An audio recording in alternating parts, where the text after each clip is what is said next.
Hello and welcome back to another PLEX Media Server test, and today we are revisiting the subject of the Synology DS1522 Plus. Now, for those that aren't already aware, I have actually done a PLEX video on this NAS. You can find the whole article here on NAS Compares. It should be linked in the description. On top of that, if you do a simple Google, you will find that article there at the top alongside my PLEX testing that I've done before and some comparison testing versus the DS920. So why am I visiting it again? Well, if you've been following the channel for a while, you know that I have been revisiting some NASes over others. I've been revisiting some NASes because of 4K testing. In my previous testing that I've done before with several NASes, I had quite a regimented range of files that I would test. They range from 720 to 1080p and some 4K stuff there as well, at a varied range of bit rates. Now, I started this just shy of 3 years ago, about 2.5, something like that.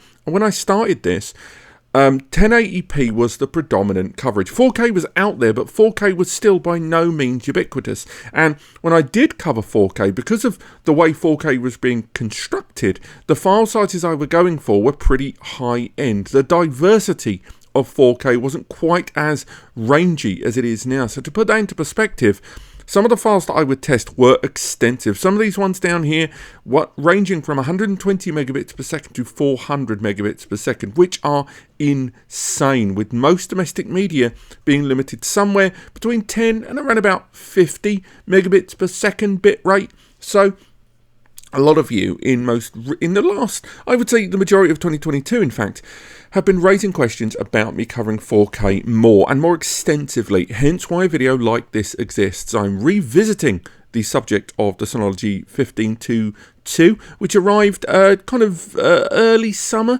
2022, and its architecture there of the dual-core AMD Ryzen R1600, which doesn't have embedded graphics, something we'll touch on later, and 8GB of DDR4 memory, and we're seeing how it's going to perform in PLEX, but this time with dedicated 4K media. We've got 11 files here, but this 4K media is far more representative of more modern used media. It's far more domestic based. So unlike those hefty files that I was looking at before that this system did struggle with, today we are looking at more domestic class 4K.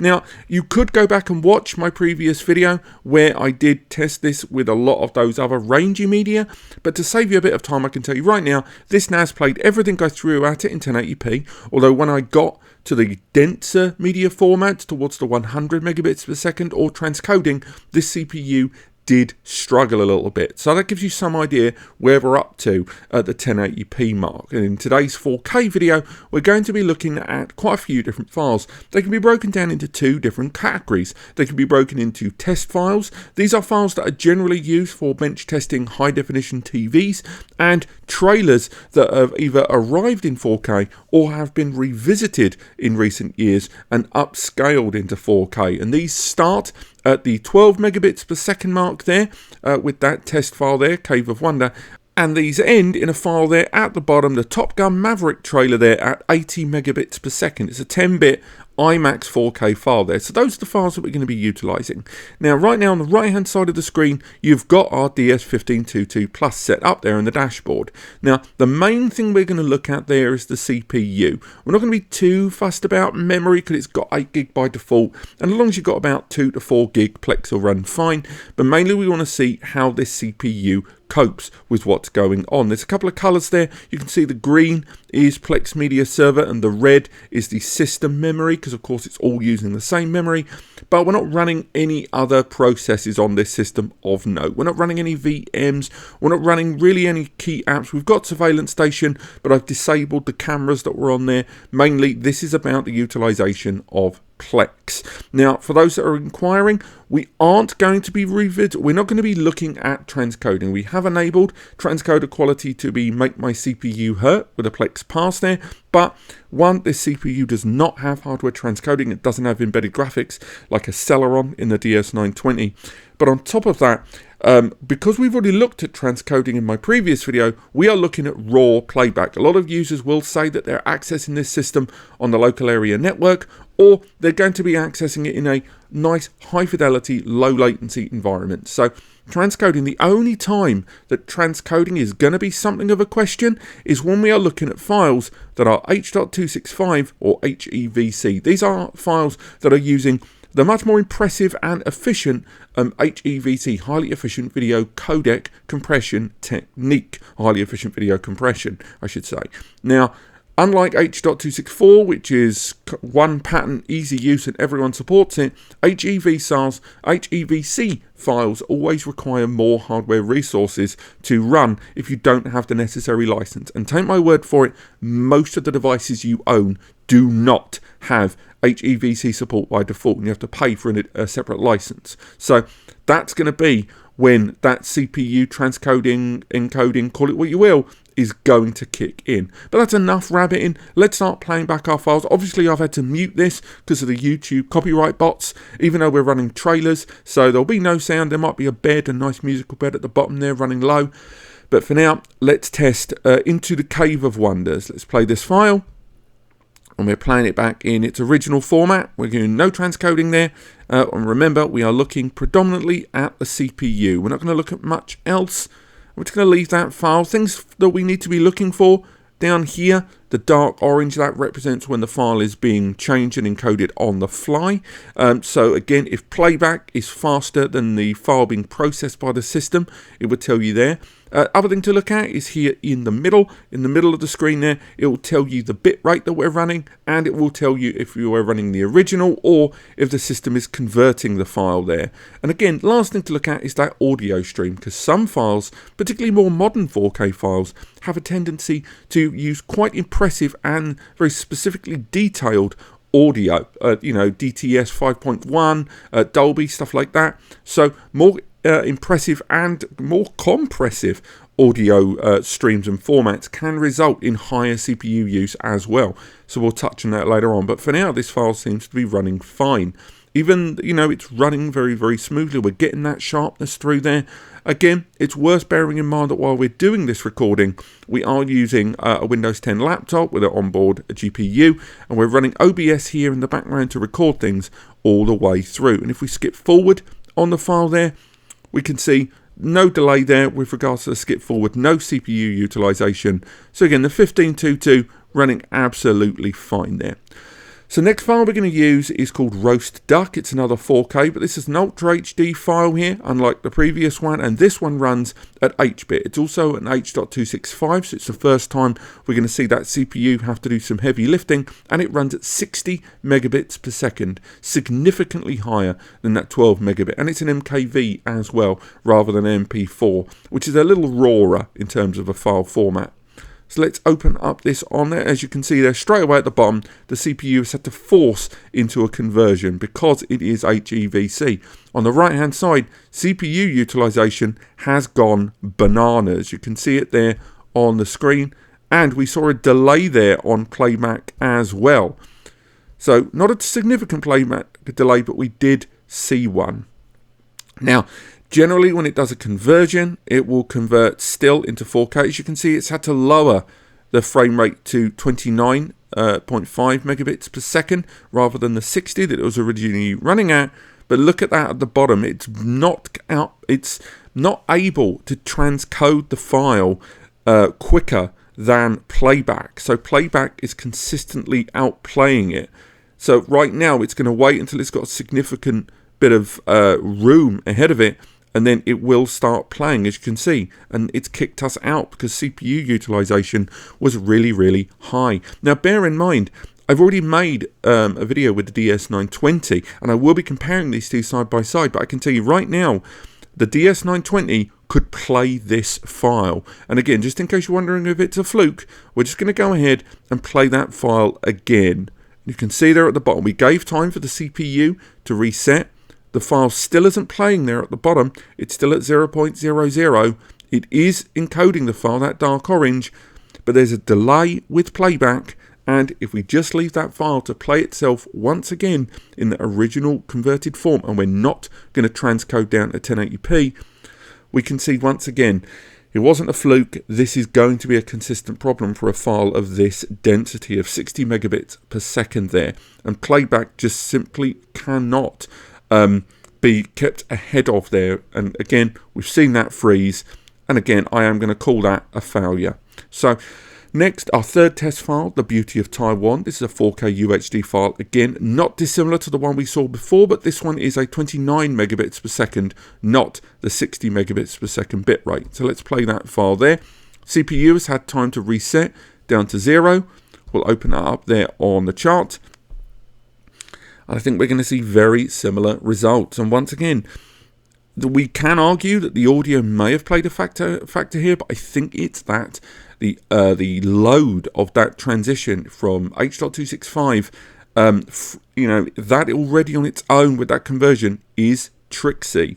But at the same time, that higher bit rate at 30 megabits per second is being problematic. We saw the delay at the beginning of playback, and again, I do think most likely we're going to see playback outpacing that encoding. We're probably going to see a pause any second now, so the system gives itself buffer time to catch up on what's going on. And there you go, we're seeing the circle of doubt there, and that CPU, that dual core Ryzen embedded, just not up to snuff for this 4K playback.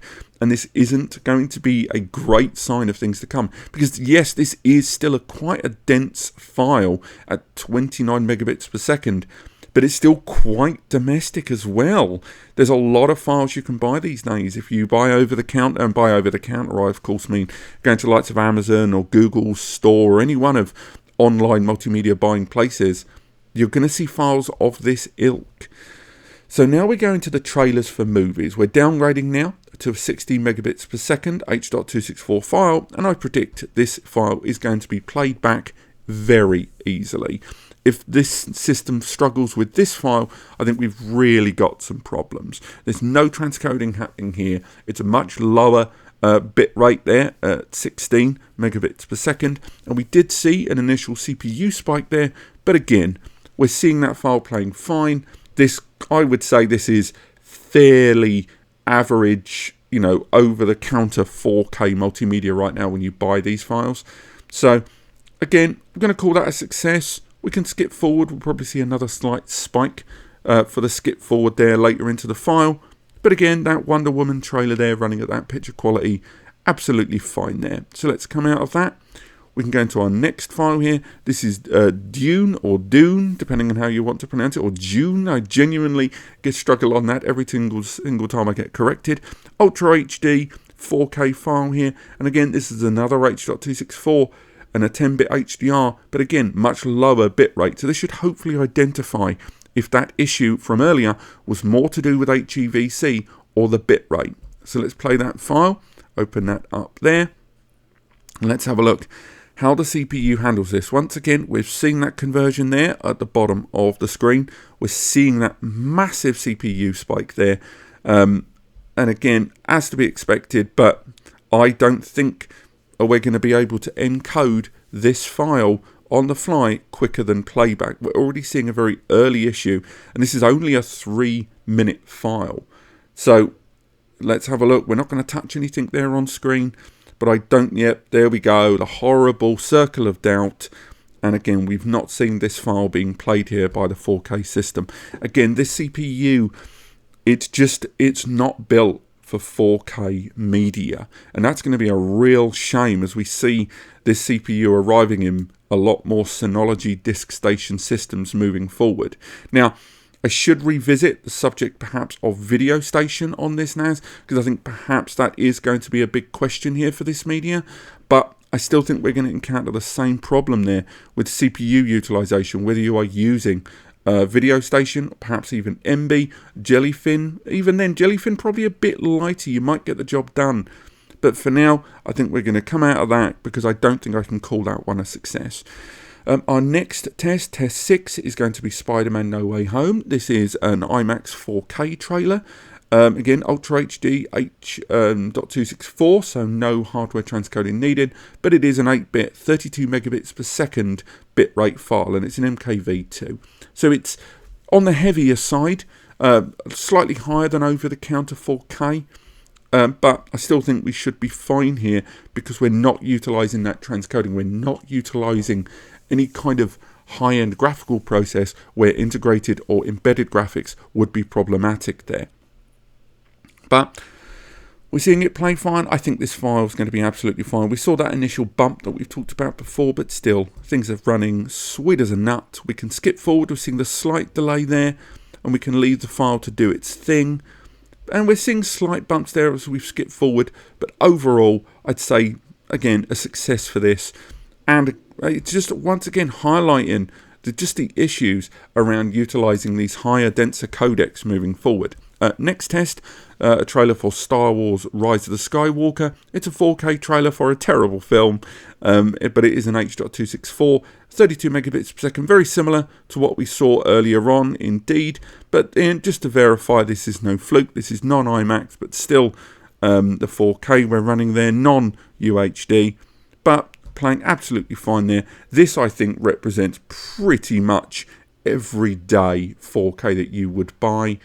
And again, slight bump along the road there as it stays ahead of the playback. But even now, I'm slightly concerned that over time, this system would not be able to stay ahead of playback. We're not seeing the kind of leap ahead that we saw on that previous trailer there, that Spider-Man trailer. It is ahead, but it's not massively ahead. And it does make me kind of wonder if it could maintain this lead for, 90 minutes to 120 minutes in a feature film.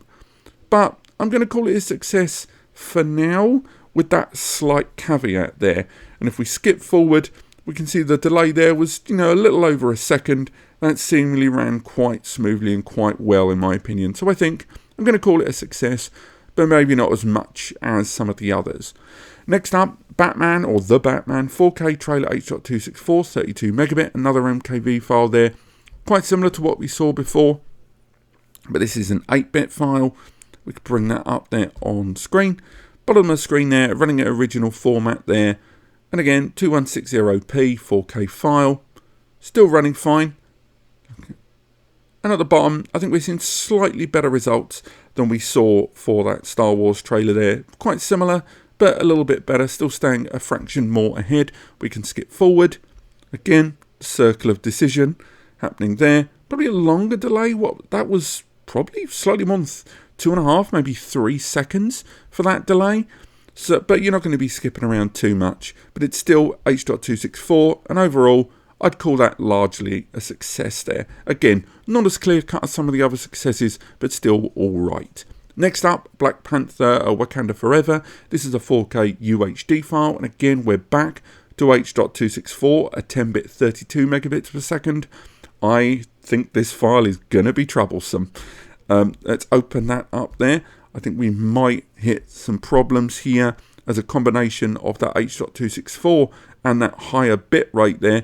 And again, we've had to go for a conversion because of the H.265, but it's trying to maintain that 60 megabits per second, or 54.4 megabit there. But we're seeing a massive delay in playback there. We're seeing CPU utilization go absolutely bananas, and I don't think we're going to stay ahead of playback by any real meaningful way here on the 1522 and that embedded chip. And once again, circle of doubt, CPU utilization off the charts.